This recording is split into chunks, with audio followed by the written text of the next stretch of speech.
ஆண்டவருடைய வசனம் இங்கே நமக்கு தெளிவாக தேவன் கொடுத்திருக்கிறார். மூன்றாவது நாளிலே என்று சொல்லி இந்த அதிகாரத்தை ஆரம்பிக்கிறார் யோவான் சுவிசேஷகர். ஆன் த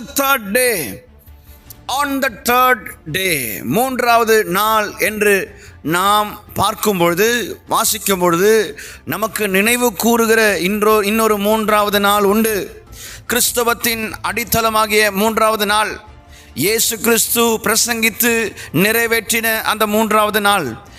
எல்லாம் முடிந்தது என்று யூதர்கள் நினைத்தார்கள். ஆனால் இல்லை, நான் சொன்னதை செய்வேன் என்று இயேசு நிரூபித்த மூன்றாவது நாள். The third day that became the foundation of Christianity.